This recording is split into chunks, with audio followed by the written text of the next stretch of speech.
kubwa sana Dodoma, ndio maana hakuweza kufika, lakini alipenda sana kufika, na hasa alivyoona kuna kama muda msio mrefu ulitoa statistics za mafuta, ulikuwa unatoa mafuta jinsi tulivyo na stock inayotosheleza kabisa mkoa wa Dar es Salaam.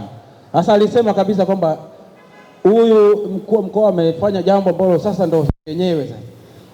Napenda sana kipindi kijacho tena utoe statistics za viazi vinavyoletwa, matumizi tunahitaji kiasi gani, utoe zinazoletwa hapa. Kwa hiyo ili upate zile statistics vizuri, mkuu wa mkoa, ni kutuunga kwenye kampeni yetu hii, ndio itatoa majibu ya kupata data nzuri ya siku nyingine. Ukitoa unatoa data nzuri kama ulivyotoa kwenye mafuta, ambaye inasimamiwa na niliyemtambulisha pale, ndio anayesimamia data kutoka kwenye mafuta, ndio tunapata, ndio tunajua mafuta kiasi gani tunayo kwenye mkoa wetu wa Dar es Salaam. Tunashukuru sana, na pia tunashukuru kwa kutuunga mkono kuja kutusaidia kwenye hii kampeni ya kutokomeza vipimo batili.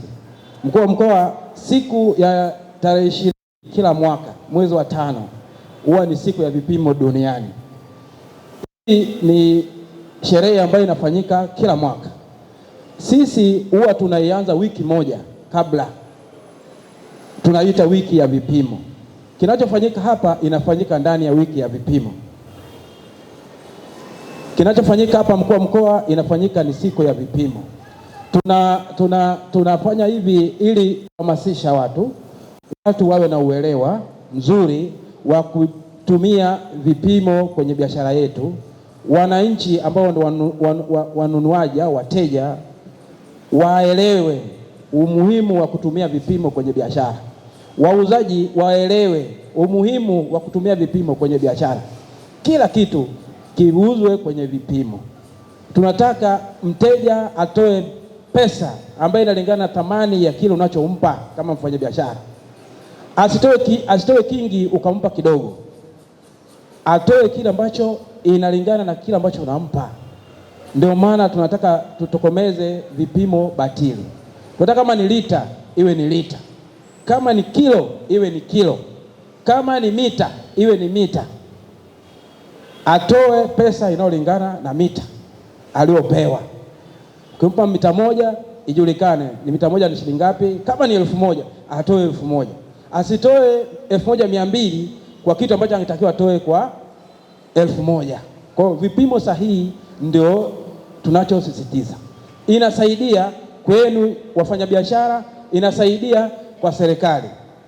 Tutakuwa na statistics vizuri na ambayo itatusaidia upande wa serikali kutengeneza sera kati. Kwa hiyo tunaomba mtuunge mkono.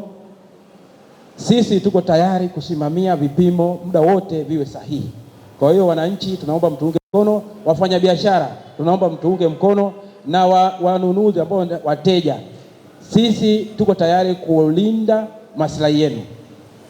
Tunalinda maslahi ya mfanyabiashara, tunalinda maslahi ya mnunuzi. Kwa hiyo sio kama tuna base sehemu moja, sisi tuko katikati.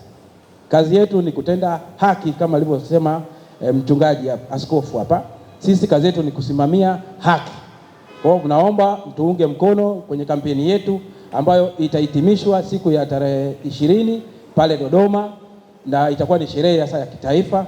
Pia tunawakaribisha kufika pale. Lakini pia mkuu wa mkoa, naomba tukushukuru sana kwa kutuunga, maana wewe umetuunga mkono, na pia kushoto kwangu hapa naona kuna mizani. Yaani sisi tulipofika hapa tulikuwa tunashangaa, tunaona mizani mizuri. Tunasema mkuu wa mkoa kweli amefanya jambo jema. Mizani hii tunaomba sisi itumike kama mfano. Maana utakapogawa itumike sehemu ambapo ipo, itumike kama mfano. Mwananchi mwingine anaweza kuja kuona mzani kama huu akaununua kama huo, lakini pia itatumika kama bado hana mzani, inaweza kaja kutumika kupimia sehemu ambapo mzani. Lakini pia kuna hii midogo hii. Hii midogo ni mizani mizuri sana. Sisi kazi yetu ni kuzihakiki tu, zipime vizuri. Na imani tutaendelea, na hata kama kuna wadau wengine wanaweza kujitolea kutoa mizani kwa wafanyabiashara yetu, sisi tunashukuru sana. Kazi yetu ni kuzihakiki tu na ziwe vizuri, zinapima vizuri, hazipunji.